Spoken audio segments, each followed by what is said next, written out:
தென்பெண்ணை ஆற்றுக்கு ரூபாய் 16 கோடி மதிப்பில் கட்டப்பட்ட புதிய பாலம் அண்மையில் ஏற்பட்ட வெள்ளத்தில் அழிவு தள்ளப்பட்டது. அழித்து அடிக்கிறது. அந்த பாலம் கடந்த செப்டம்பர் மாதம் 2ஆம் தேதி தான் திறந்து வைக்கப்பட்டது. திறக்கப்பட்ட 3 மாதங்களில் ஒரு பாலம் வெள்ளத்தில் அழித்து தள்ளப்படுகிறது என்றால் அது எந்த அளவுக்கு தரமாக கட்டப்பட்டிருக்கிறது என்பதை புரிந்து கொள்ள முடியும். தென்பெண்ணை ஆற்றில் வெள்ளம் வேகமாக வந்ததால் பாலம் உடைந்துவிட்டதாக அரசு தரப்பில் கூறப்படுகிறது. இதைவிட பல மடங்கு அதிகமான வெள்ளத்தை எல்லாம் தாங்கும் வலிமை கொண்டவைதான் பாலங்கள்.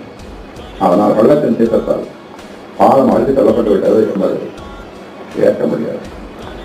பாலம் தரமில்லாமல் கட்டப்பட்டதுதான் இதற்கு காரணம்.